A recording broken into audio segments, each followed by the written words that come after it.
Hello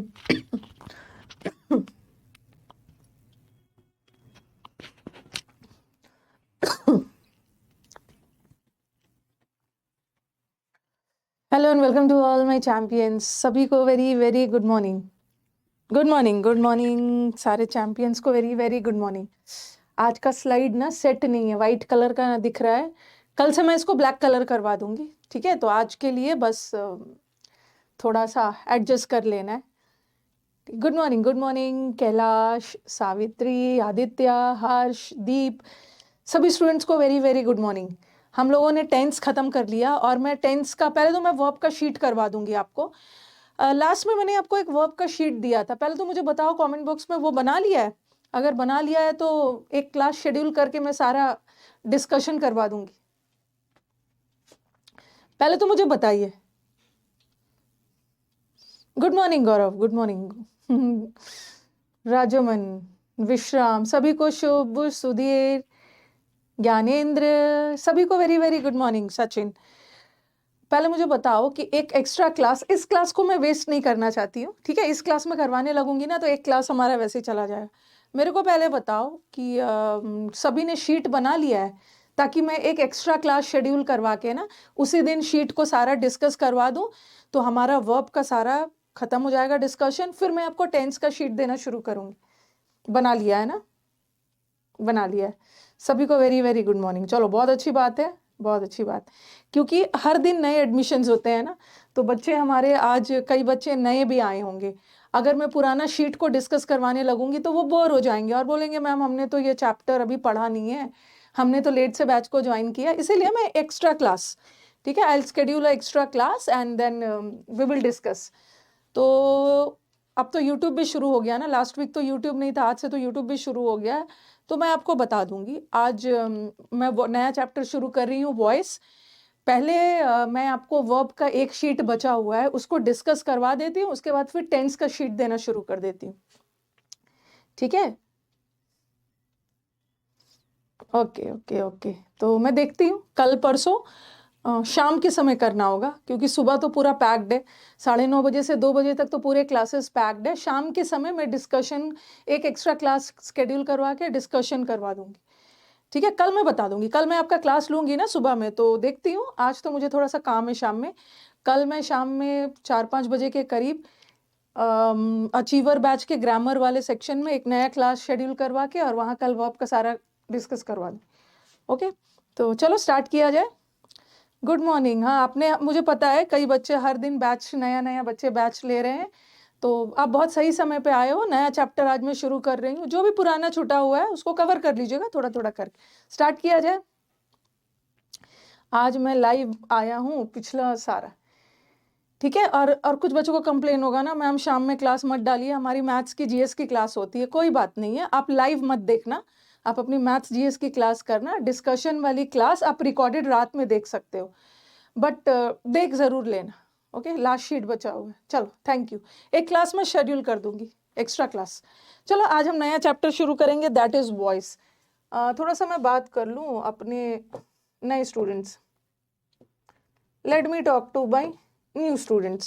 The students who are new to the batch, that means they have taken admission today या yesterday, day before yesterday.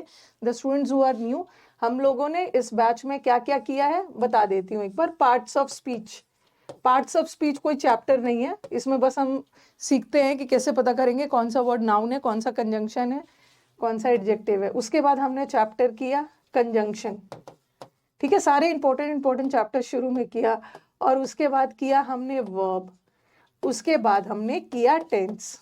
तो हमारे जितने भी नए students हैं, थोड़ा सा अपने आप को स्केड्यूल करिए, थोड़ा सा अपने आप को डिसिप्लिन करिए, और जो भी छूटा हुआ है थोड़ा थोड़ा करके उसको कंप्लीट कर लीजिए। ओके, एक टाइम बांध लीजिए कि इतने बजे से इतने बजे तक मुझे रिकॉर्डेड जो छूटा हुआ है रिकॉर्डेड देख के खत्म कर देना है।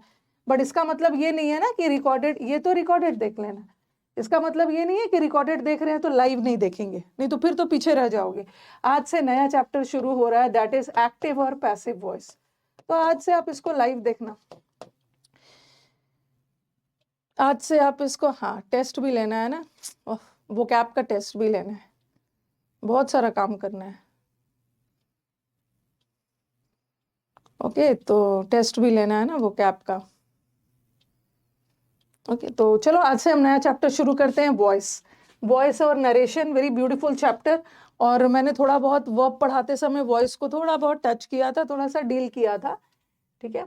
और ये देखो, ये जो वॉइस और नरेशन है ना, ये आपका वॉइस और नरेशन, ये आपका प्री में भी आता है, ठीक है। आपके प्री एग्जाम्स में भी आएगा, 2 नंबर का वॉइस आ जाएगा, 2 नंबर का नरेशन आए प्री में।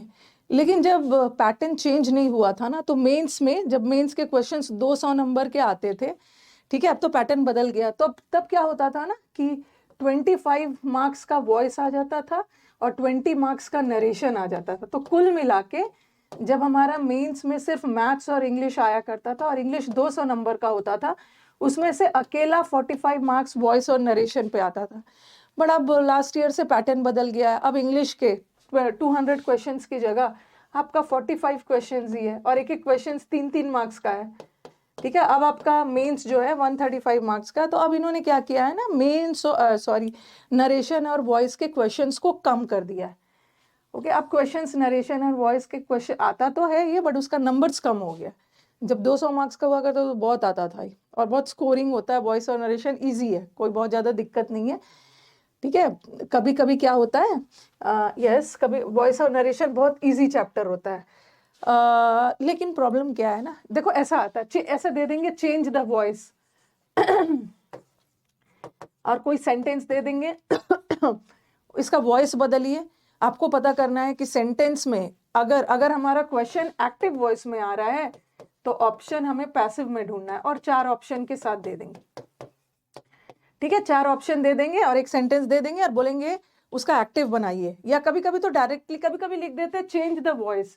आपको पता करना होता है कि क्वेश्चन अगर पैसिव में है तो उसको एक्टिव में बदलना है, अगर क्वेश्चन एक्टिव में दिया है तो आपको पैसिव में बदलना है। अगर ऐसा लिख के आ गया कि इसका वॉइस बदलिए, बट कभी कभी एग्जाम्स में इजी कर देते हैं, change the sentence into passive voice, बोल देंगे सेंटेंस को पैसिव वॉइस में बदलिए, तो आपको पता चल जाता है कि क्वेश्चन एक्टिव में, हमें पैसिव में बदलना है।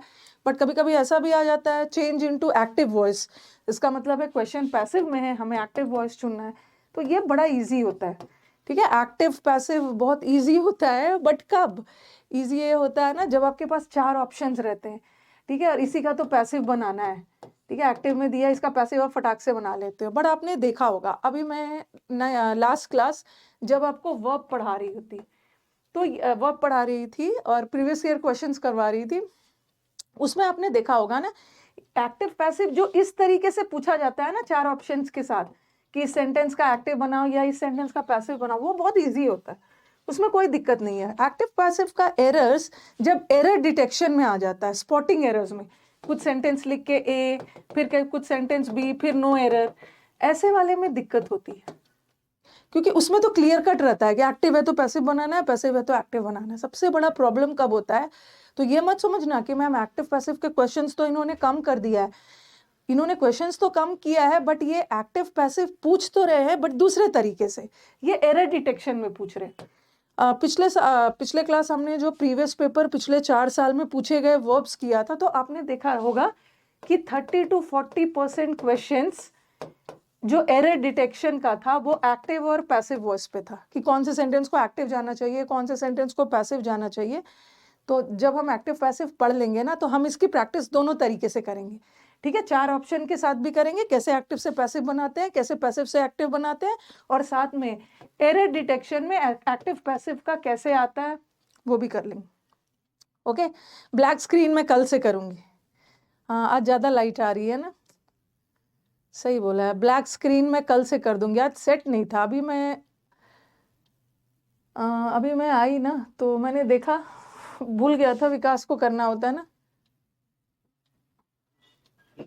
आज मैनेज कर लीजिए, ठीक है, आज के लिए मैनेज कर लीजिए। ओके, उसके बाद हम लोग फिर कल से चेंज कर लेंगे। मुझे लग रहा है कि आज ज़्यादा है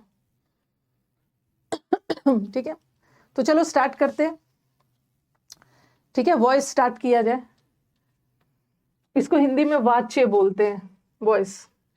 अब मैंने, हाँ, वॉइस में क्या होता है, वॉइस में 2 तरह का वॉइस है, एक है एक्टिव वॉइस आज के लिए मैनेज कर लीजिए। और एक है पैसिव वॉइस।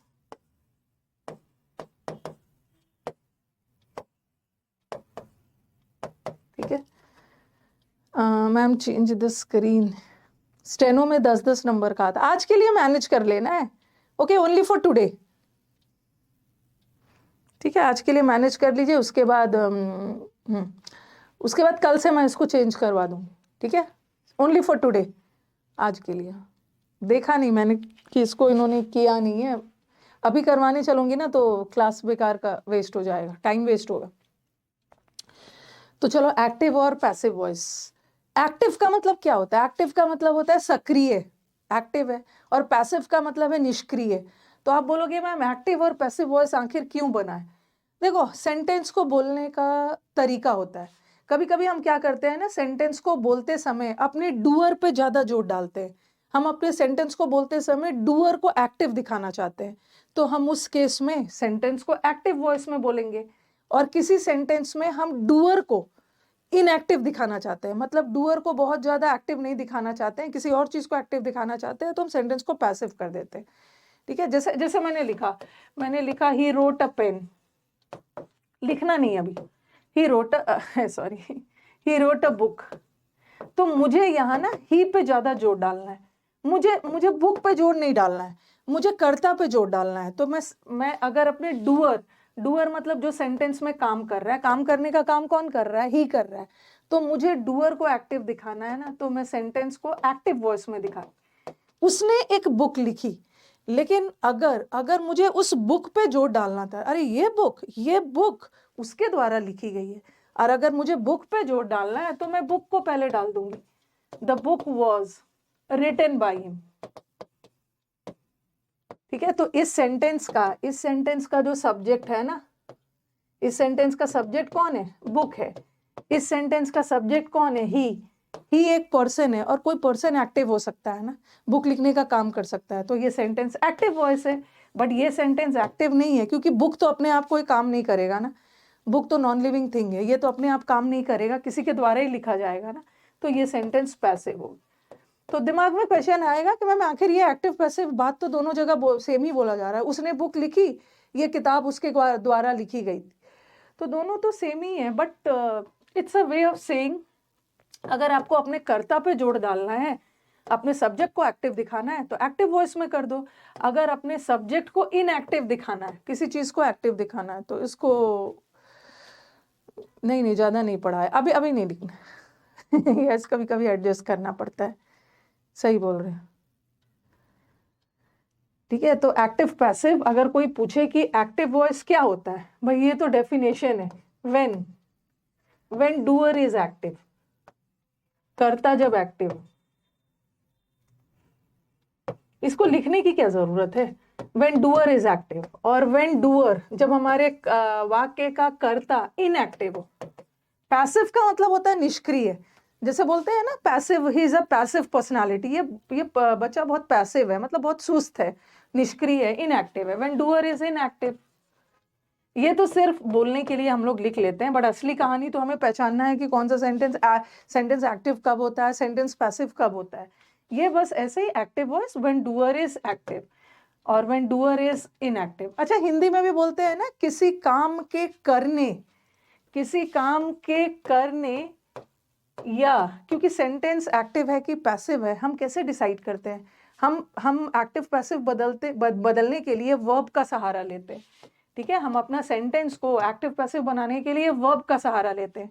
तो आपने वर्ब के डेफिनेशन में भी पढ़ा होगा ना, किसी काम के करने या होने को क्रिया कहते हैं। ठीक है, तो किसी काम का करना वाला सेंटेंस एक्टिव वॉइस है, और किसी काम के होने मतलब यहाँ पे कर्ता कोई काम नहीं कर रहा, the person is not doing anything, something has been done on that person.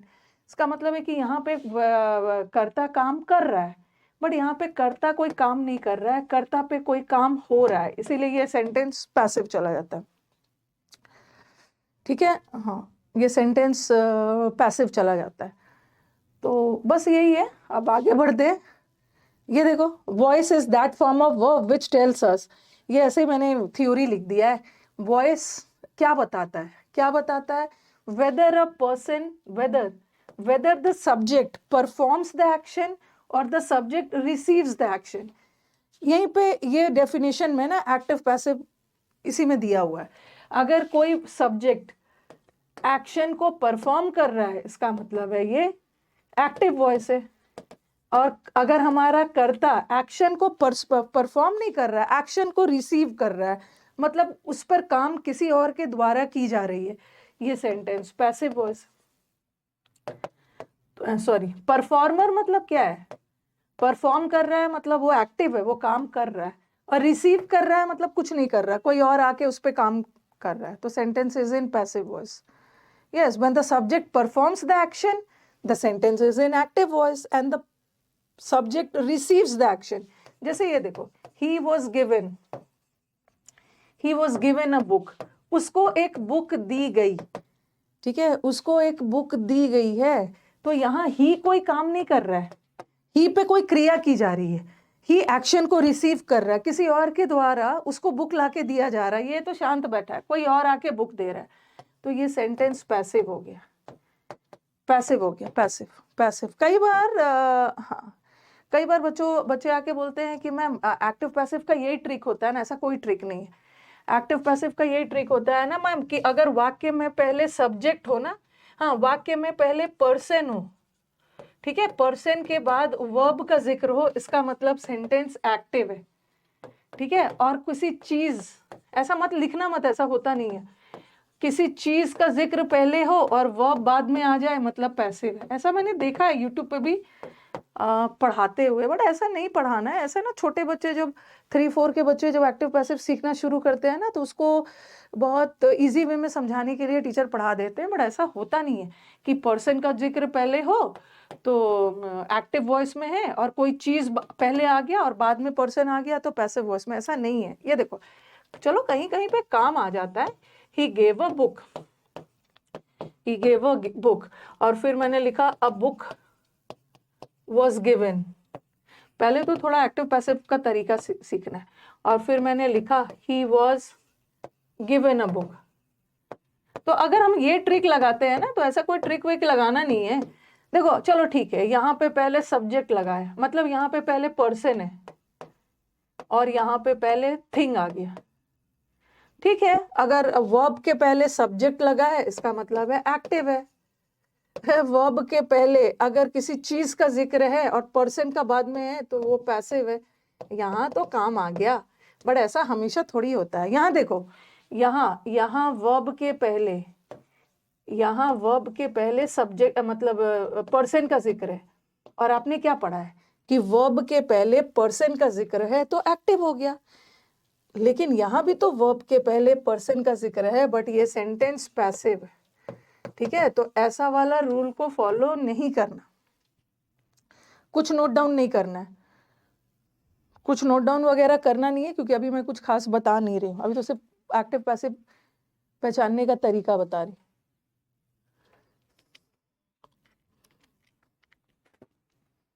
Okay, note down नहीं करना है.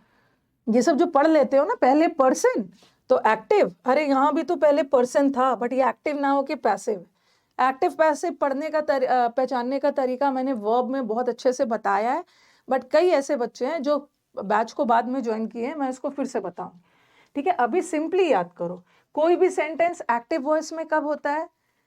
जब कर्ता एक्टिव हो. अगर किसी वाक्य में कर्ता कोई काम नहीं कर रहा है, कोई और आके कर्ता पे काम कर रहा है, तो वो सेंटेंस पैसिव है. एक्टिव वॉइस में जो डूअर होता है वो एक्शन को परफॉर्म करता है, और पैसिव वॉइस में वो एक्शन परफॉर्म नहीं करता, वो एक्शन को रिसीव करता है, कोई और आके उस पर काम करता है. ठीक है, डेफिनेशन लिख लो, बट क्या करोगे लिख के? लिख लो, सिंपली लिख लो एक्टिव वॉइस में. ये सब तो सिर्फ ऐसा लिख लीजिए. किसी को नोट्स अच्छे से बनाते हैं ना, तो ऐसा लिख लो एक्टिव वॉइस. ठीक है, और लिख लो पैसिव. वैसे ये तो समझने वाली चीज. when doer is active, या when doer performs the action, जब कर्ता काम को करता है तो सेंटेंस एक्टिव वॉइस में है, और पैसिव वॉइस में when doer is inactive, when doer action को परफॉर्म नहीं करता, एक्शन को रिसीव करता है, when doer receives the action. Doer मत लिखो, सब्जेक्ट लिखो यहाँ पे, when subject performs the action, और यहाँ पे व्हेन सब्जेक्ट,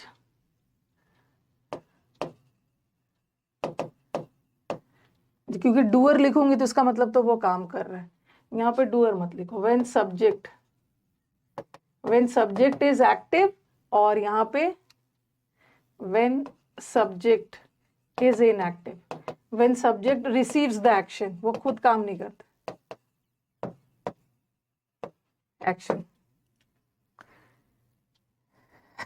पेपर में डेफिनेशन थोड़ी पूछेगा, और थोड़ा जल्दी जल्दी लिख दिया मैंने। लिखा he gave a book, he gave a book, और फिर लिखा he was given a book. दोनों सेंटेंस में देखो, दोनों सेंटेंस में डिफरेंस देखो। He gave a book, he gave a book का मतलब क्या है? ही गेव, उसने एक किताब दी, मतलब किताब देने का काम ही नहीं किया, तो यहाँ पे हमारा सब्जेक्ट एक्टिव है, तो ये सेंटेंस एक्टिव वॉइस में है। और ही was given a book, he was given, उसको एक बुक दी गई, उसने नहीं दिया, उसको कोई और आके दे गया, तो सेंटेंस पैसिव। क्योंकि बहुत सारा चीज है ना जो दिमाग में आपने बैठाया होगा कि मैम एक्टिव से पैसिव बनाते समय तो हमेशा बाय लगता है, ठीक है, ये सब आपके दिमाग में बैठाया होगा ना, बट कभी कभी बाय नहीं लगता। वही सब चीज अभी हम generally girls are addicted for नहीं होता है, एडिक्टेड के साथ टू होता है। वर्ब पढ़ाने के बाद अमन ऐसी गलती करोगे, use to, habituated to, addicted to, accustomed to, addicted for नहीं होता, ये तो आता है एग्जाम में यार, एडिक्टेड टू। हाँ, जहाँ पे सब्जेक्ट डोरमेंट, सुस्त पड़ा हुआ है, डेड है। हाँ, he was given a book passive है। He was given a book, उसको एक बुक दी गई। अब आपके दिमाग में आ रहा होगा ना मैम बाय वाय क्यों नहीं लगा रहे हो, वही सारा चीज तो कंफ्यूजन दूर करना है। ही वॉज गिवन, उसको एक बुक दी गई, और याद रखना ना। अच्छा चलो पहले आप ये लिख लो, पहले ये लिख लीजिए, दिमाग में जितना कचरा भर के रखा है ना पहले निकालना है, सीधा शुरू नहीं हो जाना है। पहले तो आपका जो कंफ्यूजन है एक्टिव पैसिव से रिलेटेड बेसिक वाला, उसको दूर करना है, ठीक है। तो कभी कभी सब्जेक्ट शुरू में भी रहता है, एक्टिव भी जा सकता है, पैसिव भी जा सकता है। आप कैसे पहचानेंगे?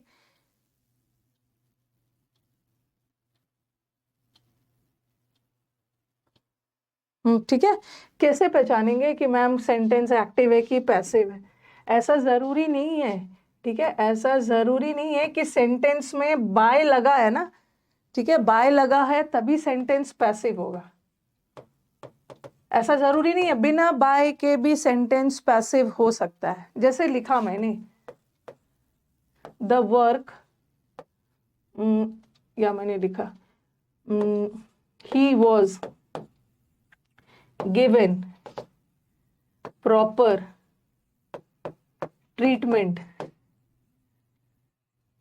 By the doctor. अगर मैंने बाय लगा दिया तो चलो वो तो सही है।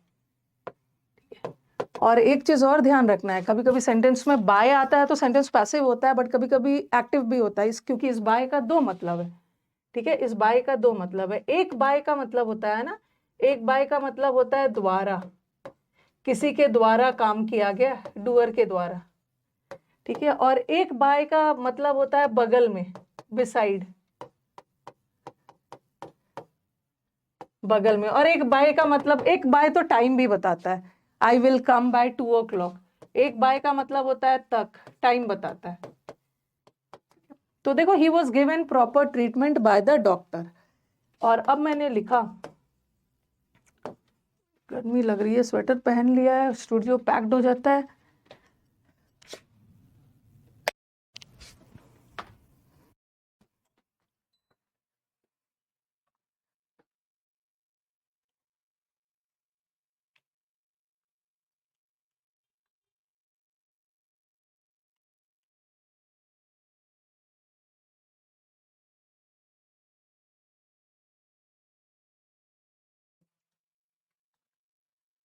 हाँ, he was given proper treatment. अब आप बोलोगे कि मैम बाय लगेगा तभी सेंटेंस पैसिव होता है, ऐसा कोई जरूरी नहीं है। बगैर बाय का भी सेंटेंस पैसिव हो सकता है। ऊपर वाला सेंटेंस में तो क्लियर हो गया, he was given proper treatment by the doctor. यहाँ ही ने कोई काम नहीं किया, ठीक है, ही पे कोई काम किया गया। ही पे क्या काम किया गया? उसको डॉक्टर के द्वारा ट्रीटमेंट किया गया। तो यहाँ जो डॉक्टर है ना वो डूअर है, ठीक है। ही यहाँ कोई काम नहीं कर रहा, ही तो रिसीवर है। डॉक्टर आके उस पे काम कर रहा है। तो यहाँ बाय का मतलब क्या है? द्वारा, द्वारा, डॉक्टर के द्वारा काम किया गया। तो ये सेंटेंस तो चलो पैसिव है। बाय लगा दिया तो सेंटेंस तो पैसिव हो ही गया है। बट कभी कभी बगैर बाय का भी सेंटेंस पैसिव हो सकता है। He was given, is am are के बाद V3 आ गया। He was given proper treatment. He was given proper treatment का मतलब है उसको प्रॉपर ट्रीटमेंट दिया गया, अंडरस्टूड है, डॉक्टर के द्वारा या किसी और के द्वारा। तो बगैर बाय का भी सेंटेंस पैसिव है, ठीक है। It's not necessary for a sentence to be passive, it should always have the word by. Understood है, अंडरस्टूड है, दोनों पैसिव है। और दूसरा, कभी कभी बाय लगा होता है बट सेंटेंस पैसिव नहीं होता, बशर्ते कि बाय का मतलब द्वारा के सेंस में नहीं हो, टाइम के हाँ, बिसाइड और टाइम के सेंस में हो। जैसे मैंने लिखा he sat beside, he sat by me, ठीक है। और फिर मैंने लिखा he will come by 2 PM। He will come by 2 PM। Just see the word by। यहां भी तो बाय लगा है और यहां भी तो बाय लगा है। इसका मतलब सेंटेंस ऐसा नहीं है कि हमेशा बाय लग गया तो सेंटेंस पैसिव ही होगा। जहां बाय द्वारा के सेंस में आएगा वहां पैसिव होगा। उसके द्वारा, डॉक्टर के द्वारा ट्रीटमेंट दिया गया। ही सैट बिसाइड मी, वो मेरे बगल में आके बैठ गया, ठीक है। बैठने का काम ही ने किया ना, ही एक्टिव है। तो बाय लगने के बावजूद भी सेंटेंस एक्टिव है। कई बार मैं देखती हूँ बच्चे हमारे बाय देख लेते हैं ना, बोल रहे मैम इसमें तो बाय लगा है ना, सेंटेंस पैसिव जाना चाहिए। No, not necessary. He will come by 2 PM। यहाँ बाय क्या, यहाँ बाय का मतलब क्या है? ही सैट बाय मी, वो मेरे बगल में आके बैठ गया, वो 2 बजे तक आएगा। तो यहाँ का बाय बगल में का सेंस आ रहा है, यहाँ का बाय टाइम बता रहा है। तो ये सेंटेंस पैसिव नहीं है, दोनों एक्टिव है। आने 2 बजे का काम, 2 बजे तक आने का काम हमारा करता करेगा, बगल में आके करता नहीं बैठा। तो both the sentences are in active. Okay, it's not necessary कि बाय लग गया तो सेंटेंस पैसिव ही हो गया। हमारा बाय वाला सेंटेंस पैसिव तब होता है ना जब बाय का मतलब द्वारा के सेंस में। देखो ये पैसिव है, डॉक्टर के द्वारा काम किया। बट कभी कभी बाय नहीं भी लगता है, सेंटेंस पैसिव होता है। नहीं, स्टूडियो पैक्ड रहता है ना, सारा दरवाजा और वो सब पैक्ड होता है, इसीलिए गर्मी लगने लगती है। फिर मैं अपने रूम में जाऊंगी जहां मैं बैठती हूँ ऑफिस में, फिर वहां ठंड लगने लगी। नहीं नहीं, लिखना नहीं है, दिमाग में भी तो कोई चीज फिट करना है, ठीक है। तो एक चीज हमने सीखा, एक्टिव पैसिव तो मैं स्टार्ट करूंगी, लेकिन पहले तो कुछ आपको जो भी एक्टिव पैसिव से रिलेटेड, अगर आपको लग रहा है ना कि मैं भूल जाऊंगा तो नोट कर लेना, ठीक है। इफ यू फील कि आप भूल जाओगे तो नोट कर लीजिएगा।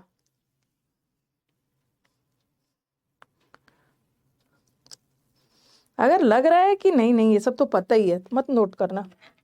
चलो आ जाओ। ये मैंने आपको वर्ब में भी पढ़ाया है, बट एक बार रिपीट कर देती हूँ। मैम कैसे पता चलेगा कि सेंटेंस पैसिव है? ये भी दिमाग में है बच्चों का कि मैम एक्टिव से पैसिव बनाते समय हम वर्ब का थर्ड फॉर्म यूज करते हैं पैसिव बनाते समय, लेकिन कभी कभी वर्ब का थर्ड फॉर्म यूज होता है बट वो सेंटेंस एक्टिव होता है, ठीक है। अभी मैंने एक्टिव पैसिव शुरू नहीं किया, बस टेक्निक बता रही हूँ कि एक्टिव रूल्स और कॉन्सेप्ट्स अभी नहीं बता रही हूँ। बस कैसे पता करेंगे, पहला स्टेप में क्या सीखा कि बाय लगा है और बाय का मतलब अगर द्वारा, ठीक है, डूअर के सेंस में हो तो वो सेंटेंस पैसिव है, ठीक है। अगर बाय हमारा वाक्य में टाइम बता रहा है या बाय का मतलब बगल में का सेंस है तो वो एक्टिव है। और कभी कभी सेंटेंस में बाय नहीं लगा है फिर भी सेंटेंस पैसिव हो सकता है, ठीक है। जरूरी नहीं है कि बाय से पैसिव हो गई, ये सीखा हमने। अब आ जाओ, हाँ, और एक चीज है कि एक्टिव से पैसिव बनाते समय हम वर्ब का थर्ड फॉर्म लगाते हैं। थर्ड फॉर्म बनाने के लिए पैसिव लगाते हैं, बट कभी कभी वर्ब का थर्ड फॉर्म आया हुआ है बट ये सेंटेंस एक्टिव नहीं, पैसिव नहीं है, एक्टिव होता है। वही सब चीज हम सीखेंगे, ठीक है। चलो पहले हमने पैसिव पहचानने के लिए कैसे पता करेंगे कि सेंटेंस पैसिव है। अगर ये जो नए वाले बच्चे हैं लिख लेंगे, और जो हमारे वर्ब पढ़ चुके हैं वो बच्चे वो नहीं लिखेंगे। ये मैंने आपको बताया, is am are, is am are, was, were के बाद अगर वर्ब का आईएनजी फॉर्म आया है, ठीक है, आईएनजी आया है, इसका मतलब है कि सेंटेंस एक्टिव है, एक्टिव वॉइस में।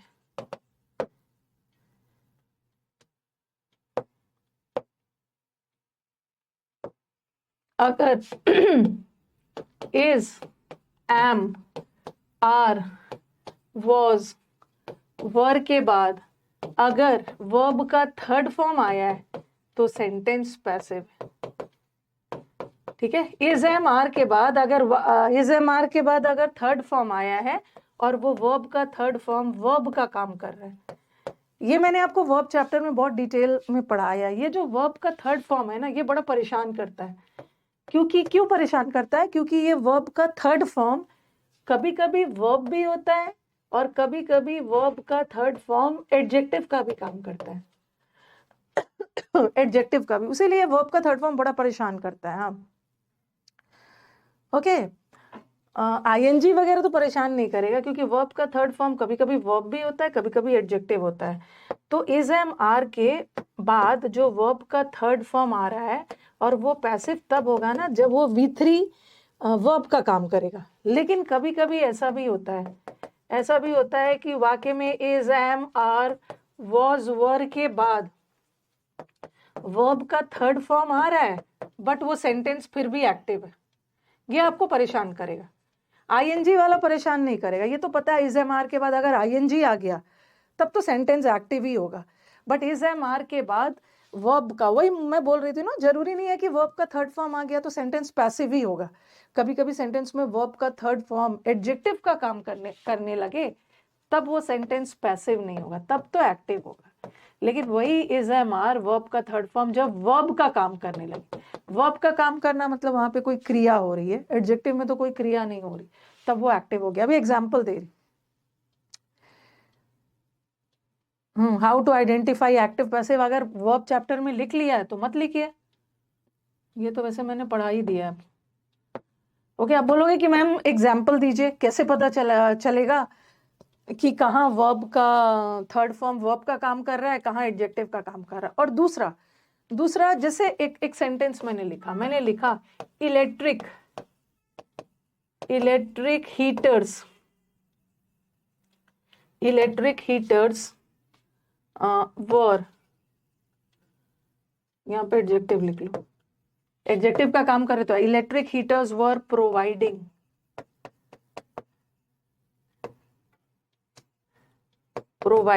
या प्रोवाइडेड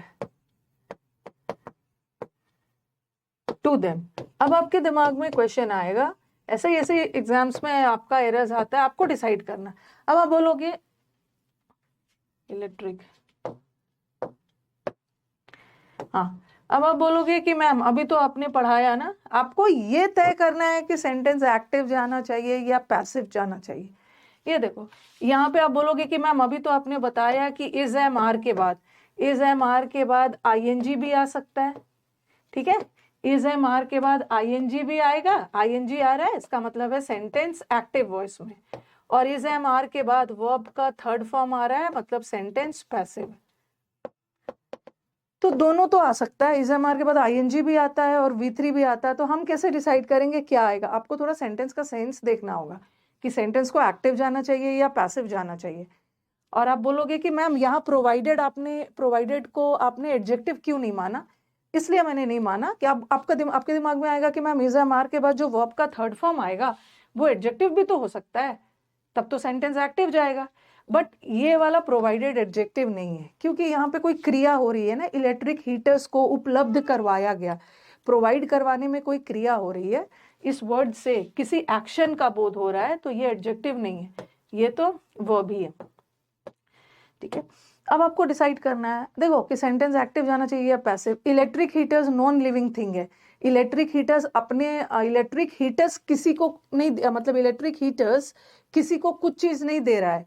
इलेक्ट्रिक हीटर्स तो नॉन लिविंग थिंग है, वो तो अपने से काम नहीं किया करेगा, कोई और आके इलेक्ट्रिक हीटर्स को उपलब्ध करवा रहा है। इसका मतलब है electric heaters non living thing है, और नॉन लिविंग थिंग अपने से काम थोड़ी करेगा। इसका मतलब है सेंटेंस को एक्टिव नहीं जाना चाहिए, सेंटेंस को पैसिव जाना चाहिए, पैसिव जाना चाहिए, passive. Electric heaters were provided to them. अब आप बोलोगे मैम बाय क्यों नहीं लगा रहे हो? अगर मैं बाय लगा दूंगी तो मीनिंग अलग हो जाएगा। बाय भी लगाऊंगी तो सेंटेंस पैसिव ही रहेगा, और टू भी लगाऊंगी तो पैसिव रहेगा। बट डिफरेंस क्या है? टू देम मतलब इलेक्ट्रिक हीटर्स उनको दिया गया, उनको उपलब्ध करवाया गया, और बाय देम मतलब उनके द्वारा उपलब्ध करवाया गया, किसी के द्वारा करवाया गया, और टू मतलब उसको करवाया गया। बट सेंटेंस तो एट एनी कॉस्ट पैसिव ही। तो ये चीज ध्यान रखना कि इज एम आर के बाद, अगर ग्रामेटिकली देखा जाए तो इज एम आर के बाद तो आईएनजी भी आता है, और इज एम आर के बाद तो V3 भी आता है। तो कैसे डिसाइड करेंगे कि इज एम आर के बाद वाला सेंटेंस एक्टिव भी हो सकता है, पैसिव भी हो सकता है? कैसे डिसाइड करेंगे? सेंटेंस पढ़ के डिसाइड करेंगे कि इलेक्ट्रिक हीटर्स अपने आप तो नहीं जाएगा ना, किसी के द्वारा ही उठा के दिया जाएगा, तो सेंटेंस पैसिव जाएगा, और पैसिव में ये लगा। ठीक है, तो इज एम आर के बाद यहाँ पे मैंने V3 लगा के पैसिव कर दिया। और भी दे रही हूँ एग्जाम्पल। प्रोवाइडेड नाउन कहाँ से आ गया है? नीशू आपके घर एड्रेस भेजना, आपके घर आके आपको पीट के आऊंगी मैं फिर क्लास लेने। प्रोवाइडेड नाउन है या एडजेक्टिव है? प्रोवाइड मतलब उपलब्ध करवाना, उपलब्ध करवाने में कोई क्रिया हो रही है, नाउन कहाँ से हो जाएगा? नाउन तो किसी हाल में नहीं होगा, क्योंकि प्रोवाइडिंग वर्ब है। वर्ब या तो वर्ब का काम करता है या तो एडजेक्टिव का काम करता है।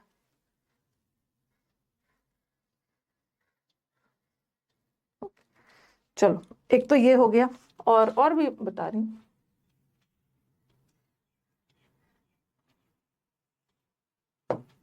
कोई भी चीज ना, दुनिया में कुछ नहीं समझ में आ रहा है तो किसी चीज को नाउन बोल देना, ऐसा थोड़ी होता है। मैंने लिखा he was, easy example, he was writing a book. By by कहीं नहीं लगाऊंगी। फिर मैंने लिखा ही वॉज टेकन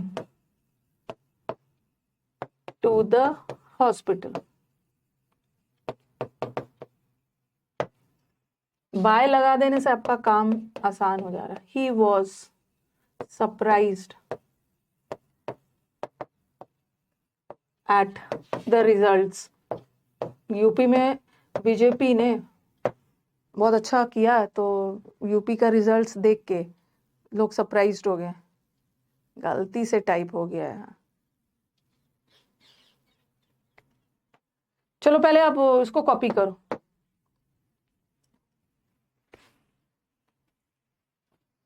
नाउन का ईडी और आईएनजी थोड़ी होता है।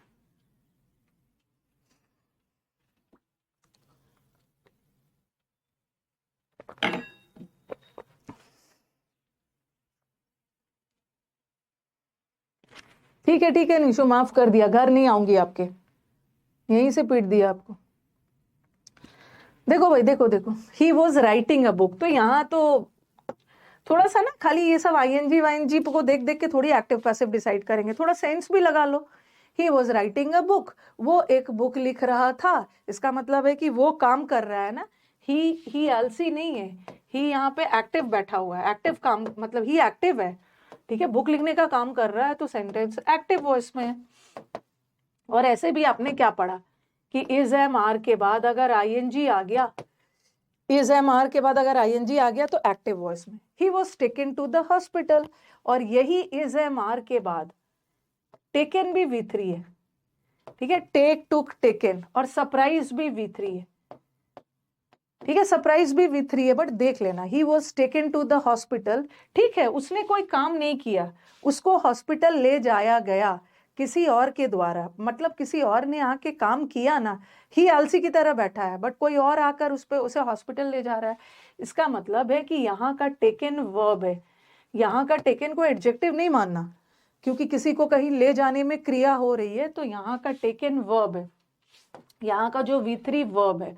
बट ही वॉज सरप्राइज्ड, आश्चर्यचकित। आश्चर्यचकित उस व्यक्ति की विशेषता बता रहा है, आश्चर्यचकित होने में कोई क्रिया नहीं हो रही है, ये सरप्राइज वर्ब का थर्ड फॉर्म ही है, बट एडजेक्टिव है। ओके, बट टेकन एडजेक्टिव नहीं है क्योंकि टेकन में क्रिया हो रही है। तो अब देख लो, इज MR के बाद V3 तो यहाँ भी आया, इज MR के बाद V3 यहाँ भी आया, लेकिन जो इज MR वॉज वर्ब के बाद जब V3 वर्ब का काम कर रहा है तो वो पैसिव हो गया, ये पैसिव। लेकिन यहीं पे इज MR के बाद जो V3 है ना, ये वर्ब का काम नहीं कर रहा है, एडजेक्टिव का काम कर रहा है। इसका मतलब है कि ये एक्टिव। तो ये कह देना कि वर्ब का थर्ड फॉर्म आ गया, इसका मतलब है सेंटेंस पैसिव जाएगा, ऐसा नहीं होता है। ठीक है, कभी कभी वर्ब का थर्ड फॉर्म एक्टिव में भी जाता है। और वो सब छोड़ो, थोड़ा सेंटेंस का सेंस देखो। यहाँ तो वो खुद बुक लिख रहा था, यहाँ उसको हॉस्पिटल ले जाया गया किसी और के द्वारा, और ही वॉज सरप्राइज्ड मतलब वो खुद सरप्राइज था। ठीक है, तो ही के बारे में खुद बात कही जा रही है। ठीक है, तो यहाँ पे ही खुद सरप्राइज्ड है, तो ये सेंटेंस एक्टिव ही हो। इतना दूर क्लियर है? ये मैंने आपको वर्ब चैप्टर में भी डिटेल में पढ़ाया था, लेकिन बहुत सारे बच्चे नए जुड़े हैं। अभी हमें बस सीखना है ना कि कैसे पता करेंगे कौन सा सेंटेंस एक्टिव है, कौन सा पैसिव है। V3 आ गया तो मैम पैसिव होगा, कभी कभी V3 वाला एक्टिव भी हो जाता है, और आपको डिसाइड करना है ओके कि सेंटेंस एक्टिव जाना चाहिए या पैसिव जाना चाहिए।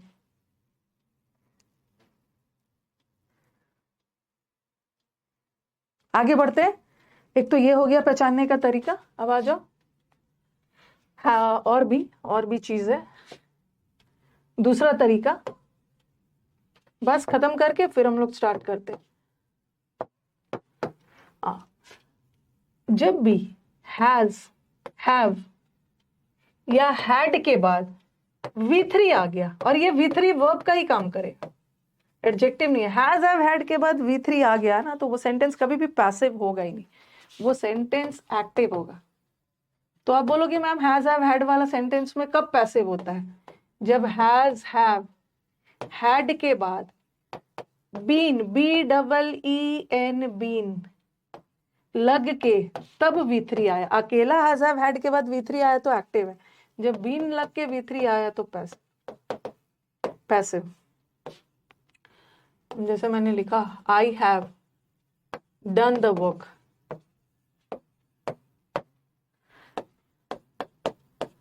the work has been done by me. I have been appreciated by my students. या स्टूडेंट्स नहीं भी लगाती ना, तो देख लो सेंटेंस हैज, हैव, हैड के बाद, हैज, हैव, हैड के बाद तुरंत थर्ड फॉर्म आ गया, इसका मतलब है sentence active. Has, have, had के बाद बीन लगाकर थर्ड फॉर्म आया, sentence passive. Has, have, had के बाद बीन लगाकर फिर थर्ड फॉर्म आया, पैसिव।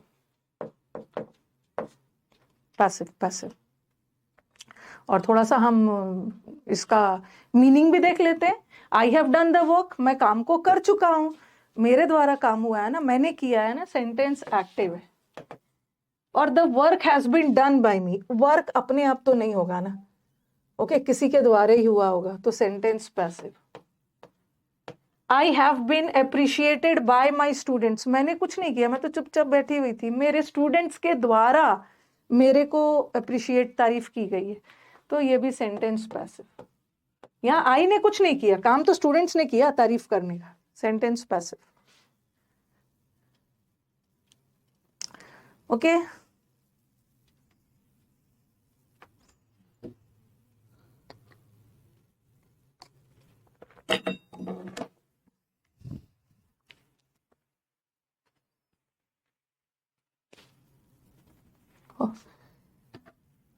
आगे बढ़े।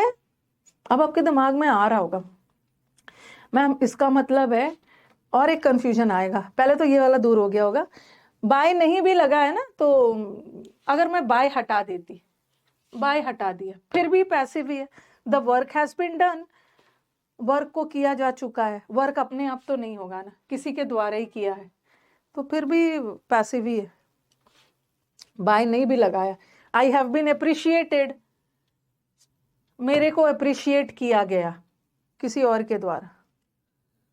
ओके, ये भी हो गया। अब दिमाग में स्टूडेंट्स का आएगा कि मैम इसका मतलब है कि जहां भी बीन आ गया ना, ये भी कंफ्यूजन होगा कि मैम जहां भी बीन आ गया तो इसका मतलब है सेंटेंस को पैसिव होना है।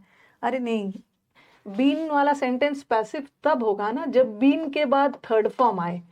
ठीक है, बीन के बाद देखो थर्ड फॉर्म आ रहा है, यहाँ बीन के बाद थर्ड फॉर्म आ रहा है। अगर बीन के बाद थर्ड फॉर्म नहीं आ रहा है, इसका मतलब वो समझ लो कि सेंटेंस एक्टिव है। बता रही हूँ,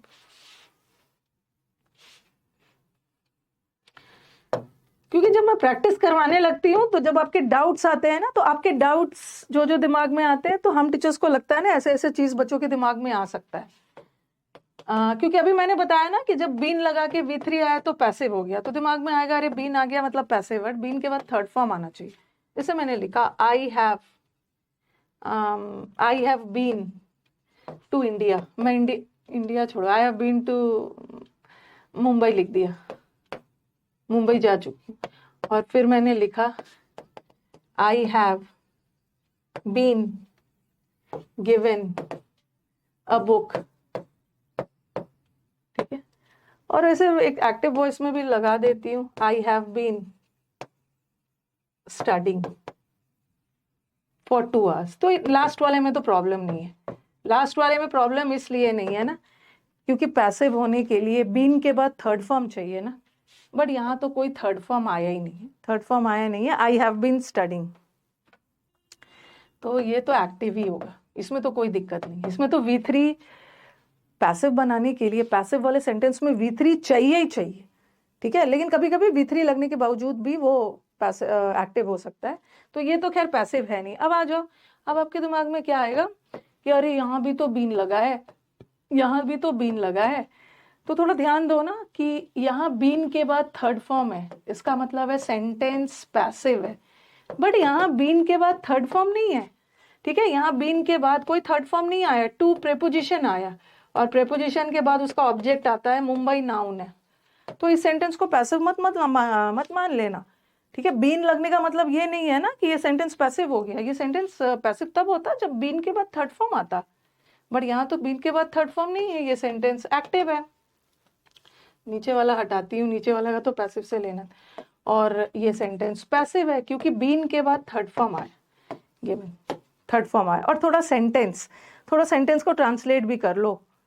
ठीक है, सेंटेंस को ट्रांसलेट भी कर लो, I have been to Mumbai, मैं मुंबई जा चुका हूँ, तो मुंबई जाने का काम आप ही ने किया है ना, काम आपने किया, एक्टिव है। और I have been given a book, मुझे एक बुक दी गई किसी और के द्वारा, तो ये पैसिव है। और थोड़ा सा वो भी दिमाग लगाओ, ये जो हैव है, ऊपर वाला सेंटेंस देखना, हैव के बाद बीन वर्ब का थर्ड फॉर्म होता है, और आपने पढ़ा है कि कहाँ पढ़ा है, हाँ, हैव के बाद थर्ड फॉर्म आ गया तो सेंटेंस एक्टिव, लेकिन एक्टिव क्योंकि इस बीन के बाद थर्ड फॉर्म नहीं है, सिर्फ हैव के बाद थर्ड फॉर्म आया है, जैसे had given, had taken, had been, but यहाँ हैव के बाद बीन लगाकर और फिर थर्ड फॉर्म आया है, तो सेंटेंस तो पैसिव हो, पैसिव। मुझे नहीं लगता है अब आपको दिक्कत होगी एक्टिव पैसिव पहचानने में।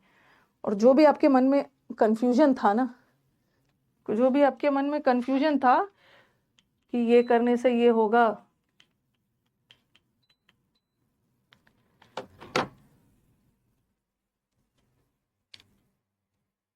Okay, I been to Mumbai में बीन बीन मेन वर्ब है, हैव के बाद मेन वर्ब आता है ना third form, I have been to Mumbai, active voice में मेन वर्ब है, थर्ड फॉर्म। ओह,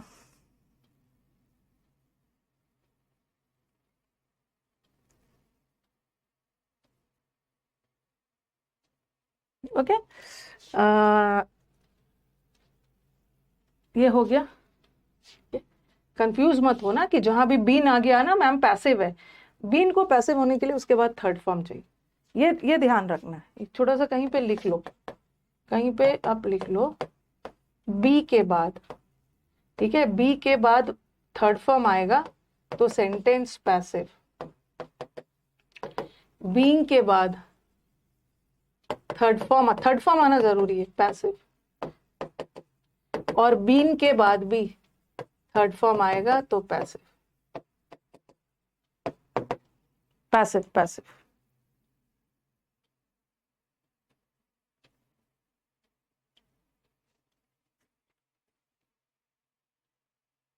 अगर अगर मैंने ऐसा भी लगा दिया, देख रही हूं कि मैम अगर एडजेक्टिव आ गया, जैसे मैंने लिखा I have been ill for a long time, तो इसमें भी क्या दिक्कत है, इसमें भी क्या दिक्कत है? आई हैव बीन इल, इल तो एडजेक्टिव है और यहाँ बीन के बाद थर्ड फॉर्म नहीं आ रहा है, हैव के बाद बीन है, थर्ड फॉर्म है, हैव के बाद थर्ड फॉर्म आ रहा है तो सेंटेंस एक्टिव ही है, चाहे एडजेक्टिव आए चाहे कोई नाउन,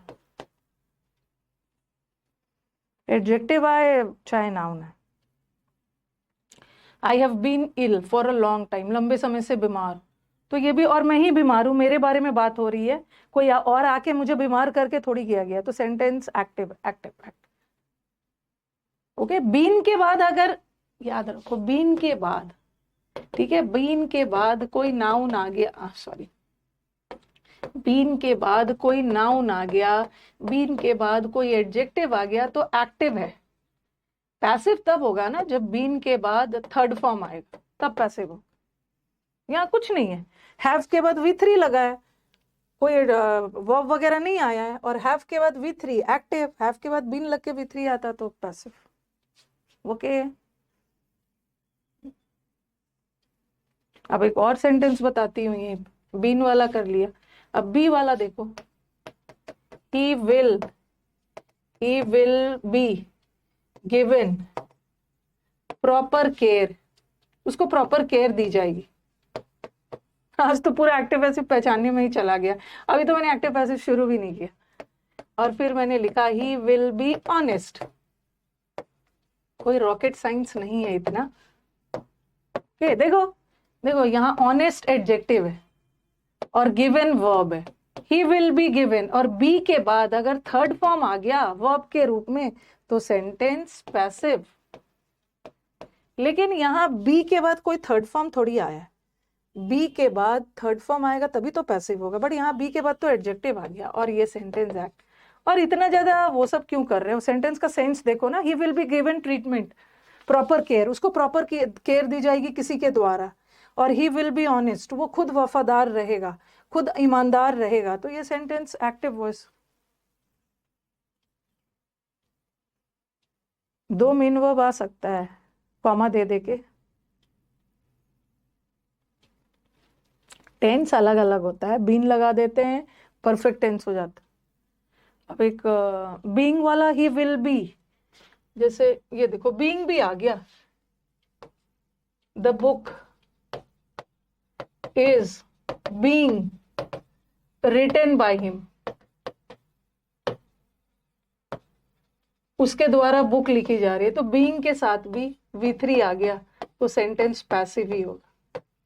अभी बस मैंने एक्टिव पैसिव पहचानने का तरीका बताया है, इतने सारे तरीके आपको बता दिए। अब चलो स्टार्ट करते हैं, कैसे पता करेंगे कि कौन सा एक्टिव है कौन सा पैसिव है, क्योंकि मैंने देखा है, ठीक है, बच्चे हमारे ma'am V3 is am are के बाद V3 आ गया तो सेंटेंस पैसिव होगा ना, लेकिन इज एम आर के बाद V3 आ गया तो पैसिव होता है, बट कभी कभी इज एम आर के बाद V3 आ गया और वो V3 एडजेक्टिव है तब वो पैसिव नहीं है, एक्टिव है। और बाय वाला सेंटेंस जरूरी नहीं है कि पैसिव ही होगा, कभी कभी बाय वाला सेंटेंस एक्टिव होता है, कभी कभी ऐसा भी होता है कि सेंटेंस में बाय नहीं लगा है फिर भी सेंटेंस पैसिव है। ओके, और बीन लग गया तो मैम पैसिव है, नहीं, बीन के बाद थर्ड फॉर्म आएगा तब पैसिव है, अकेला बीन के बाद कोई नाउन एडजेक्टिव आ गया तो एक्टिव है। एक बार बता दो।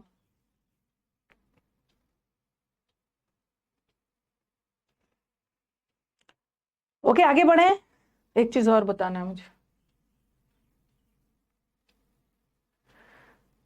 कभी कभी ऐसा भी होता है, ये एक लैंग्वेज सब्जेक्ट है, कि अभी तो मैंने आपको बताया कि इज एम आर के बाद V3 आ गया तो सेंटेंस पैसिव हो गया, ठीक है, बट कभी कभी बगैर इज एम आर के साथ V3 भी पैसिव लगा देते हैं। आपके सीपीयू में एक क्वेश्चन आया, एक सीपीओ में क्वेश्चन आया था ऐसा,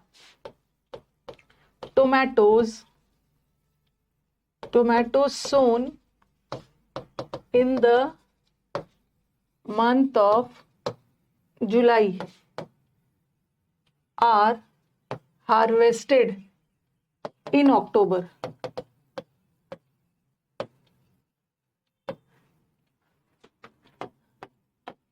The work done by him was marvelous. जो काम उसने किया बहुत शानदार किया। और थर्ड मैंने लिख दिया, ये एक लैंग्वेज सब्जेक्ट है, कई बार हम कुछ चीज को सेंस वाइज अज्यूम भी कर लेते हैं। The work done was extraordinary. देखो स्टेटिव वर्ब एडजेक्टिव नहीं होता है, स्टेटिव वर्ब वर्ब ही होता है, बट उसका पैसिव नहीं बनता है क्योंकि वहां पे एक्शन पास ओवर नहीं हो रहा है ना। ठीक है, अब देखो बता रही हूँ, एक्टिव से पैसिव तभी बनता है ना जब एक्शन पास होता है, काम किसी और ने किया, इफेक्ट किसी और पे पड़ा। स्टेटिव वर्ब का भी हम पैसिव बना देते हैं, ऐसा नहीं है। एडजेक्टिव रहे तो चलो पहले आप पढ़ लो। हाँ देखो यहाँ पे सेंटेंस, आप बोलोगे कि मैम ये सेंटेंस आपको पैसिव कैसा लग रहा है। टोमेटो सोन, अगर मैं ऐसा लगाती ना, टोमेटोज विच आर सोन, अगर ये ऐसा लगाती तब आपका कंफ्यूजन नहीं होता है। टोमेटोज जिसको बोया जाता है जुलाई में, उसकी हार्वेस्टिंग अक्टूबर में होती है, तब तो ये आपके लिए आसान हो जाता है। सो का थर्ड फॉर्म सोन होता है, बोना। तो आपको लगेगा अरे इज एम आर के बाद V3 आ गया तो सेंटेंस तो पैसिव हो गया, बट कभी कभी ये V3 नहीं भी लगाते, इसमें छुपा हुआ है। अंडरस्टूड है ना कि टोमेटो अपने आप थोड़ी सो हो जाएगा, अपने आप टोमेटोज को तो किसी के द्वारा बोया जाएगा ना, टोमेटो का पेड़ किसी के द्वारा लगाया जाएगा, तो ये भी सेंटेंस पैसिव ही है। तो कभी कभी हम बगैर इज एम आर मतलब बगैर इज एम आर लगाकर सीधा थर्ड फॉर्म लगाकर, ठीक है, सीधा थर्ड फॉर्म बगैर इज एम आर का भी सेंटेंस को पैसिव बना लेते हैं। अंडरस्टूड है कि टोमेटोज किसी और के द्वारा ही बोया गया, ये सेंटेंस पैसिव है, अपने आप थोड़ी सो हो जाएगा, किसी के द्वारा ही हो। अब देखो the work done by him, यहाँ तो चलो मैंने बाय लगा के आपका काम आसान कर दिया, उसके द्वारा जो काम किया गया। अगर मैं अब बोलोगे मैम यहाँ तो थर्ड फॉर्म है और आपने बोला इज एम आर के बाद थर्ड फॉर्म आएगा तभी तो सेंटेंस पैसिव होगा। अगर ऐसा रहता है ना, the work which was done, काम आसान हो जाता, वॉज के बाद V3 आ गया पैसिव। बट यहाँ भी अंडरस्टूड है, वर्क तो अपने आप नहीं होगा ना, किसी के द्वारा ही, जो वर्क उसके द्वारा किया गया। तो कभी कभी बगैर इज एम आर के V3 लगा के भी पैसिव लगा लेते हैं। अंडरस्टूड है कि वर्क अपने आप नहीं होगा, किसी के द्वारा। अगर इज एम आर लगा लिया तो वो भी करेक्ट है, अगर नहीं भी लगाया फिर भी सही है। ठीक है, टोमेटोज अपने आप नहीं बोया जाएगा, किसी के द्वारा होगा। उसी तरह यहाँ तो मैंने बाय लगा के क्लियर कर दिया कि पैसिव है, लेकिन यहाँ तो बाय भी नहीं लगाया, बट अंडरस्टूड है काम तो अपने आप नहीं होगा ना, किसी के द्वारा ही किया गया। The work which was done by him, तो ये भी पैसिव है। ये एक्स्ट्राऑर्डिनरी था, एक्स्ट्राऑर्डिनरी तो एडजेक्टिव, वर्क खुद बताओ। All the sentences are passive, सारा पैसिव है। इसमें मुझे यही बताना था कि बगैर इज एम आर के V3 लगा के भी हम सेंटेंस को पैसिव बना सकते हैं। थोड़ा सेंस समझ लो, अपने आप टोमेटोज बो नहीं होगा, अपने आप काम नहीं होगा। तो चलो स्टार्ट किया जाए। वो 1 घंटे तक एक्टिव पैसिव चल रहा है और सोच रहे होंगे कि अब स्टार्ट किया जाए। मतलब मुझे लग रहा है ना कि अब हमारे स्टूडेंट समझ जाएंगे कि कौन सा सेंटेंस एक्टिव होता है, कौन सा सेंटेंस पैसिव होता है, और जो भी थोड़ा बहुत कंफ्यूजन अगर किसी को पहले से था तो समझ गए होंगे। हम एक्टिव से पैसिव बनाते समय V3 तो लगाते हैं, बट कभी कभी वो V3 अगर एडजेक्टिव का काम कर जाए तो उसको पैसिव नहीं मानना। अगर हैज हैव हैड के बाद V3 आ गया उसको भी पैसिव मत मानना। हैज हैव हैड के बाद बीन लगा के V3 आए तब पैसिव मानना। ओके हाँ, ये तो आगे दिया है, आर हार्वेस्टेड। आर हार्वेस्टेड अपने आप तो टोमेटोज हार्वेस्ट नहीं होगा ना, यहाँ तो वो भी क्लियर हो गया। बट यहाँ पे मैंने कोई भी V3 नहीं लगाया, मतलब इज एम आर नहीं लगाया, उसके बाद V3 नहीं लगाया। ओके चलो अब एक्टिव पैसिव पहचानने का तरीका स्टूडेंट्स को पता चल गया। ये सब आप लिख चुके हैं। करता काम करता है एक्टिव वॉइस, करता एक्शन को रिसीव करता है sorry passive voice. He took the books, छोटा सा एग्जांपल है, ही टुक द बुक्स, उसने बुक लिया, सब्जेक्ट ने काम किया। और यहाँ तो कहीं V3 है ही नहीं। अगर वाक्य में V3 नहीं है तब तो वो एक्टिव सॉरी पैसिव हो ही नहीं सकता है ना, तब तो वो एक्टिव है, क्योंकि ही ने खुद बुक लिया और the books were taken by him. Books अपने आप नहीं है ना, ही के द्वारा किया, तो सेंटेंस पैसिव। छोटा सा एग्जांपल। खत्म अभी कहाँ हुआ, अभी तो शुरू भी नहीं किया मैंने अभी तो कॉन्सेप्ट शुरू भी नहीं किया। और यही बता रही थी, एक्टिव से पैसिव बनाते समय एक्टिव का जो सब्जेक्ट होता है, एक मिनट खत्म हो गया। ये देखो, ही रोट अ बुक, ये एक्टिव है, ही ने बुक लिखने का काम खुद किया। और अ बुक वॉज, अभी तो शुरू भी नहीं हुआ, अभी तो बहुत सारे कॉन्सेप्ट्स बचे हैं। बाय हिम, ठीक है। ही क्या है, वाक्य का सब्जेक्ट है, ये क्या है, वर्ब है, और ये क्या है, ऑब्जेक्ट। तो एक्टिव से पैसिव बनाते समय जो एक्टिव का सब्जेक्ट होता है ना, वो पैसिव में जाकर ऑब्जेक्ट बन जाता है, और जो एक्टिव का ऑब्जेक्ट होता है वो पैसिव में जाकर सब्जेक्ट बन जाता है। यही चीज है। स्टार्ट किया जाए।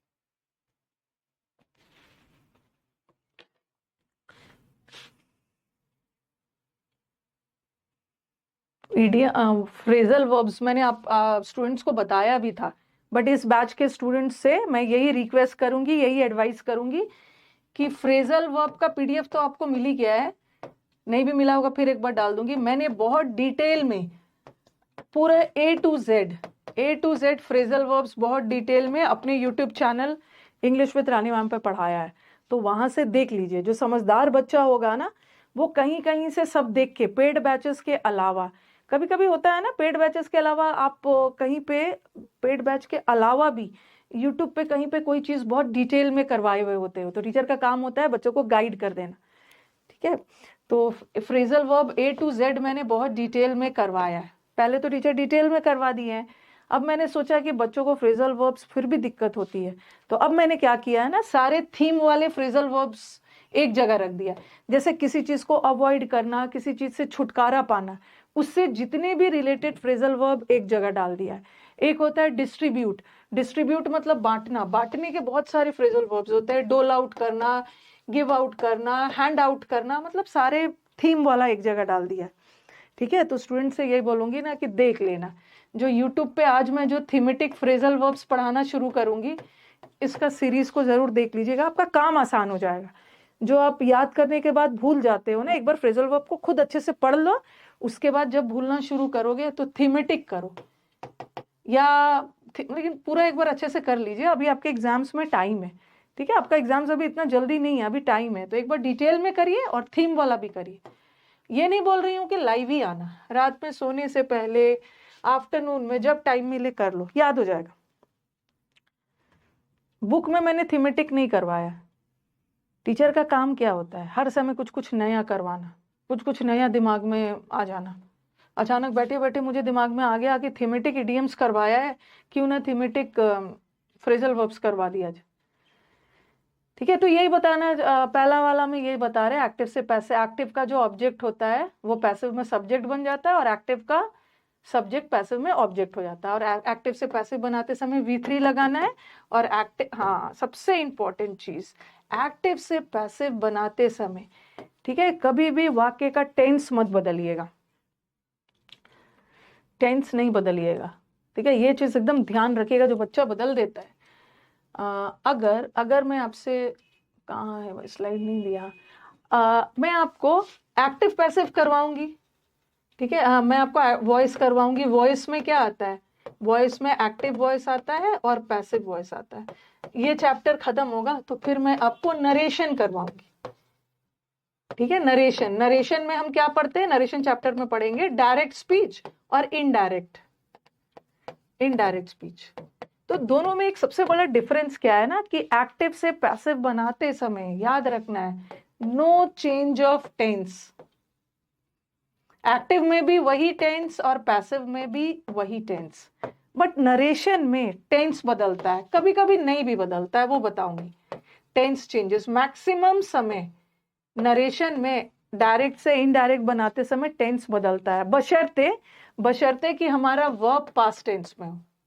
तो यहाँ टेंस चेंज भी होता है, यहाँ पे टेंस में चेंजेस भी होते हैं, नो चेंज भी होता है। जब हम डायरेक्ट और इनडायरेक्ट पढ़ेंगे ना, उसमें पढ़ेंगे कब टेंस बदलता है और कब टेंस नहीं बदलता है, बट इसमें किसी हाल में टेंस को बदलना ही नहीं, एक्टिव पैसिव में टेंस नहीं बदलना, ठीक है। हाँ, और दूसरा इंपॉर्टेंट चीज, पहले तो जैसे मैंने लिखा ही rights a book, he rights a book, और इसका पैसिव बनाना है तो आप लिख दोगे ना अ बुक वॉज रिटेन। तो थोड़ा सा एक्टिव पैसिव बनाते समय थोड़ा टेंस पे ज्यादा ध्यान देना। गलती से a book was written by him, ये गलत है, ये गलत है। क्यों? क्योंकि हमारा जो सेंटेंस है वो एक बुक लिखता है, हमारा जो सेंटेंस है प्रेजेंट में है, और इसका पैसिव बनाते समय हमने तो टेंस ही बदल दिया है। वॉज कहाँ से करेंगे, he a book is written. एक बुक है तो इज, बहुत सारे बुक्स होता तो are. You don't have to, आज आप क्लास करोगे तो आपको पता चल जाएगा थीम बेस्ड फ्रेजल वर्ब्स क्या होता है। ओके, फोटो बना के नहीं, है 4 ले आओ, 10 15 20 ले आओ और फोटो बना दो, कुछ फोटो बना के कुछ होता नहीं। नहीं, यूनिवर्सल में भी नहीं चेंज होता है जिम्मी, और भी बहुत जगह नहीं चेंज होता, वो तो हम उसमें पढ़ लेंगे।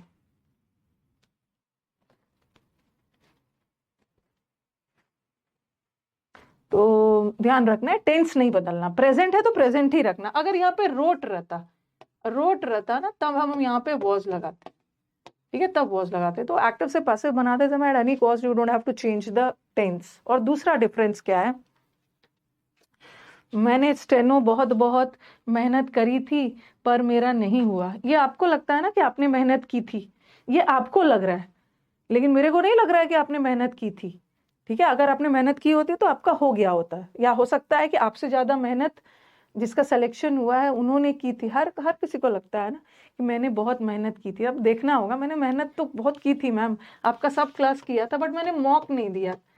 मैंने बोला मॉक क्या देना, मैं तो कॉन्फिडेंट हूँ, मैं डेमो और मॉक नहीं देता, मैं सीधा जाके परफॉर्म करता हूँ। मॉक क्या देना, मैं सीधा एग्जाम में ही परफॉर्म करूंगा। ये सब गलती की होगी आप। हर किसी को लगता है ना कि मैंने मेहनत की थी, कहीं ना कहीं कमी तो रही गई है। मैंने ग्रामर का ना 5 बार आपका बैच देखा, मेरे को क्लोज टेस्ट बहुत बोरिंग लगता था। अरे मेरे को पैसेज में ना मैम मैं देखते ही नहीं था आपका क्लास PQRS। तो ये भी एक बहुत बड़ी गलती है, कुछ ना कुछ तो किया ही होगा। हाँ, और एक्टिव पैसिव और नरेशन में एक और डिफरेंस है। एक तो टेंस नहीं बदलता एक्टिव पैसिव में, और नरेशन में कभी बदलता भी है कभी नहीं बदलता है। और एक वॉइस और नरेशन में एक और डिफरेंस है, बताती हूँ। ये एक्टिव और पैसिव में ना इन्वर्जन होता है। इन्वर्जन का मतलब तो मैंने समझा दिया है, सब्जेक्ट से पहले वर्ब का आना, बट इसमें नो इन्वर्जन। क्यों? क्योंकि generally inversion question mark sentence में होता है। हाँ, बहुत मेहनत की थी पर मेरा नहीं हुआ।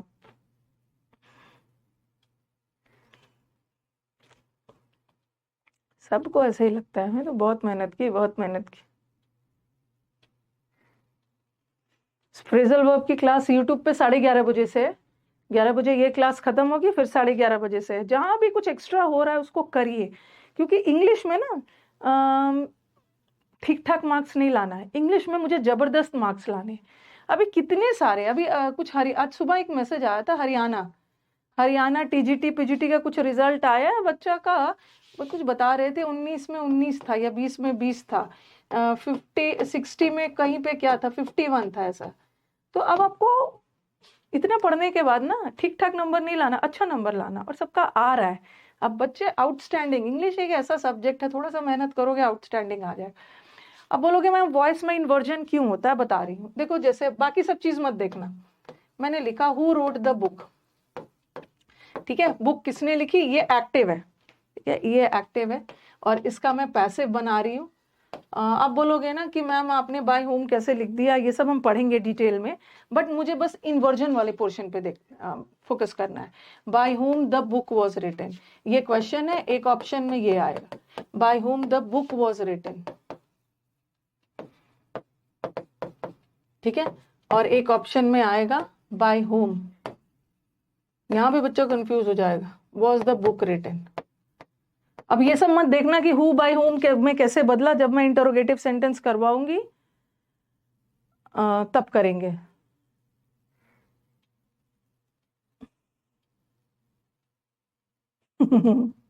अच्छा मैं बताऊंगी मैम, एक बार बता दीजिए किस तरीके से पढ़ना है।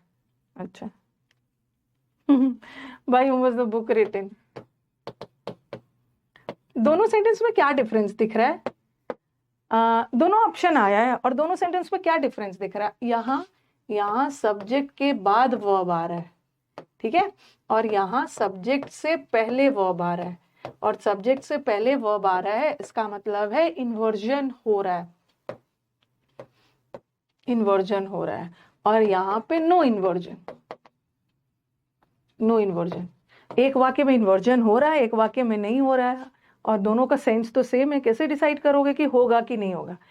अभी मैंने बोला एक्टिव पैसिव में इन्वर्जन होता है, क्यों? क्योंकि एक्टिव में क्वेश्चन मार्क है ना, एक्टिव पैसिव में क्वेश्चन मार्क हटते ही नहीं है। अगर एक्टिव में क्वेश्चन मार्क है तो पैसिव में क्वेश्चन मार्क हटेगा नहीं, पैसिव में भी क्वेश्चन मार्क रहेगा, और जहां क्वेश्चन मार्क रहेगा वो सेंटेंस में इन्वर्जन होगा, क्वेश्चन मार्क वाले में, इसमें तो नहीं।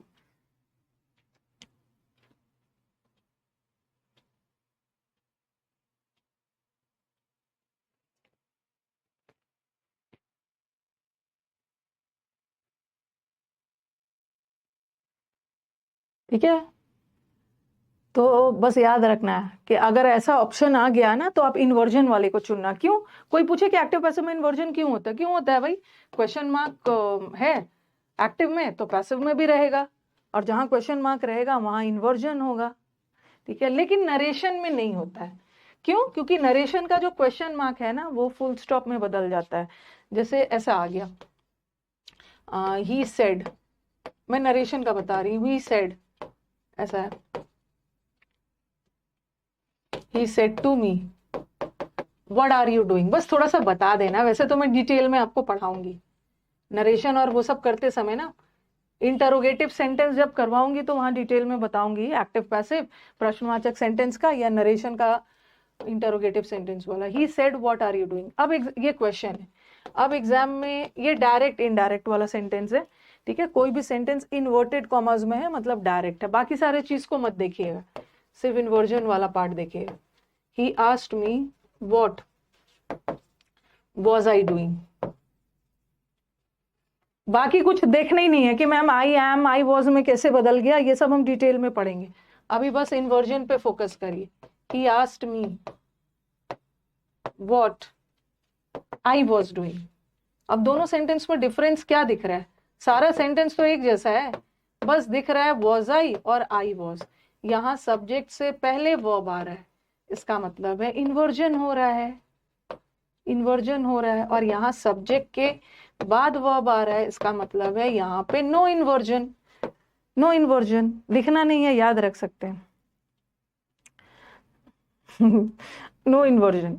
अब आपको देखना है ना, एक्टिव से पैसिव बनाते समय क्वेश्चन मार्क तो हटा नहीं ना, रह गया, बट डायरेक्ट से जब हम इनडायरेक्ट बनाते हैं ना, ये देखो डायरेक्ट है, ये डायरेक्ट में अगर क्वेश्चन मार्क है ना तो इनडायरेक्ट में क्वेश्चन मार्क फुल स्टॉप में बदल जाता है, अरे फुल स्टॉप में बदल जाता, और जब भी वाक्य में फुल स्टॉप आ गया इसका मतलब है इन्वर्जन नहीं होगा, ऊपर वाला गलत,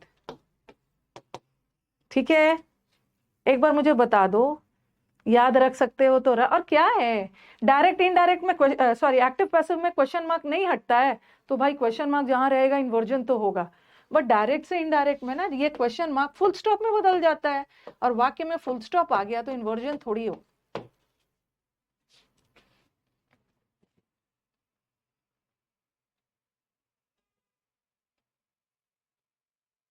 आज तो बेसिक ही करने में पूरा टाइम लगा।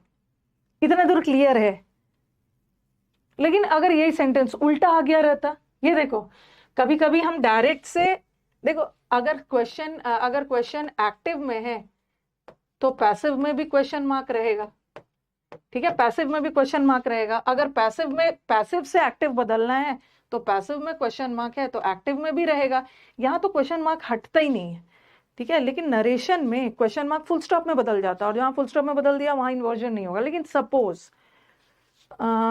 सपोज अगर ये सेंटेंस ऐसा आ गया, ही आस्क्ड मी, कभी कभी इनडायरेक्ट से डायरेक्ट भी आता है, he asked me what I was doing. थोड़ा सा ध्यान दो कि ये क्वेश्चन है, ठीक है, ये वाला क्वेश्चन है फुल स्टॉप के साथ। अब मेरे को इसका ये बनाना है, डायरेक्ट बनाना है, तो ऐसा भी आ जाएगा, he said to me, उल्टा भी तो आ सकता है, he said to me what you are doing। Smart बनना है, स्मार्ट बनना है। और ऑप्शन में आ गया, he said to me what are you doing, उल्टा आ गया। हम जब डायरेक्ट से इनडायरेक्ट बनाते हैं ना तो क्वेश्चन मार्क फुल स्टॉप में बदल जाता है, बट यहाँ फुल स्टॉप वाला आया है, फुल स्टॉप वाला आया है, इसका मतलब है इन्वर्जन नहीं होगा। लेकिन अब हम फुल स्टॉप वाले को क्वेश्चन मार्क में बदलेंगे ना, और क्वेश्चन मार्क लगा है तो इन्वर्जन होगा, सब्जेक्ट से पहले वर्ब। ओके, बहुत ज्यादा जोर डाल दिया क्या दिमाग पे? ये चीज मुझे इसलिए बताना था ना कि कभी कभी बच्चे एक्टिव से पैसिव बनाते समय टेंस बदल देते हैं। एक्टिव पैसिव में तो बिल्कुल टेंस नहीं बदलना, और एक्टिव पैसिव में क्वेश्चन मार्क हटता ही नहीं है, इसलिए एक्टिव पैसिव में इन्वर्जन होगा। बट नरेशन में देख लेना, फुल स्टॉप वाला आया है तो ऑप्शन क्वेश्चन मार्क वाला है, और जहां क्वेश्चन मार्क लगा है वहां तो इन्वर्जन होगा, और जहां क्वेश्चन मार्क नहीं है, फुल स्टॉप है, वहां इन्वर्जन नहीं। ये वाला रूल को हिंदी में लिख दीजिए, जो बताती हूँ तुम्हें, हिंदी में लिखती हूँ मैं, ये वाले रूल को हिंदी में लिख दीजिए।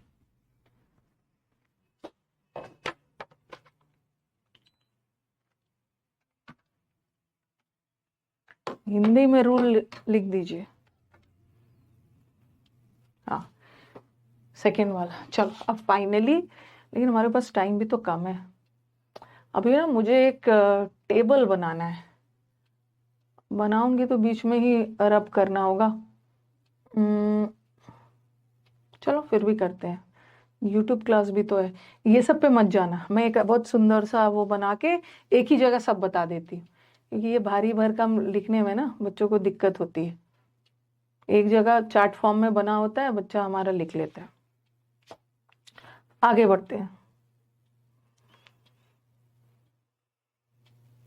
मुझे आप लोगों से ना मुझे आप लोगों से 2 दिन की छुट्टी चाहिए, और मेरे को छुट्टी दे दीजिएगा, ठीक है। इस सैटरडे की छुट्टी, सैटरडे को मेरे को टेंशन नहीं है, सैटरडे तो सिर्फ एक ही क्लास होती है 1 बजे की, और मेरे को संडे तो छुट्टी होती है। चलो बोलो बोलो, जाओ मैम, दे दिया आपको छुट्टी।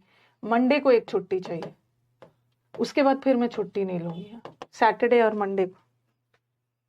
इतना फ्रीक्वेंटली आज तक मैंने छुट्टी लिया नहीं है, ठीक है, बट ऐसा सिचुएशन आ गया है ना कि मुझे आप लोगों से छुट्टी लेनी है। एक सैटरडे को 1 बजे वाला बैच नहीं होगा, Monday, Tuesday so I will be back, Tuesday से एकदम नॉर्मल आने वाला सैटरडे संडे।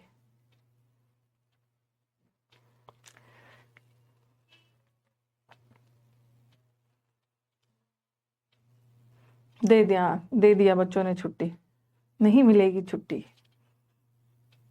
इस सैटरडे 9th को और मेरे को 10th तो 9th, देखो मेरे को मेरा 2 फंक्शन है, 9th और 10th, और 11 तारीख को मंडे को मैं रात में 11-12 बजे तक लौट आऊंगी, और ट्यूसडे से फिर आपका सुबह वाला क्लास होगा। छुट्टी नहीं मिलेगी, आप नहीं भी मिलोगे तो ले तो लूंगी, बीमार पड़ने का एक्टिंग कर दूंगी ना, टेलीग्राम पे डलवा दूंगी, ओके, टेलीग्राम पे डलवा दूंगी, मैम नॉट वेल, ऐसा टाइप से जो आप लोग करते हो। Due to some unavoidable reasons ma'am will not be able to take classes, ऐसा अप्रूव कर दिया है छुट्टी। अब टेबल बनाओ,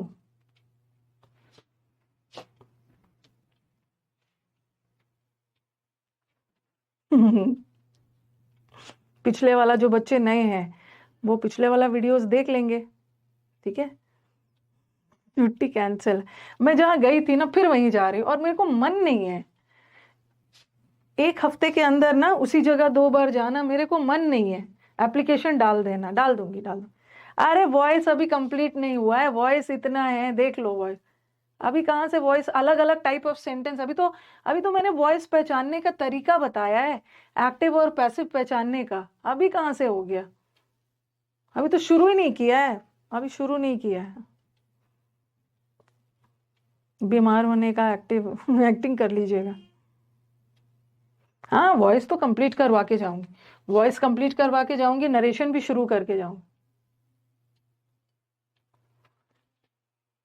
तो हाँ, अभी मैं जो टेबल बनाऊंगी ना तब तक टाइम हो जाएगा, तो आज जल्दी थोड़ा छोड़ दिया जाए 5 मिनट पहले, ठीक है। ये पूरा, अगर यूट्यूब क्लास नहीं होती तो मैं क्लास को थोड़ा एक्सटेंड कर देती, 11:30 बजे से यूट्यूब क्लास भी है, तो पूरा बनाते बनाते तक ना बिना समझाए टाइम खत्म हो जाएगा। तो आज थोड़ा सा जल्दी छोड़ दिया जाए। बोल दीजिएगा नेटवर्क इश्यू है। आपको पता है ना कि मैं झूठ नहीं बोलती, बहुत बहुत डायर सिचुएशन में, बहुत गंभीर सिचुएशन में झूठ बोलती हूँ। स्टूडेंट से तो कभी नहीं बोलती, स्टूडेंट से तो कभी बोला ही नहीं है झूठ।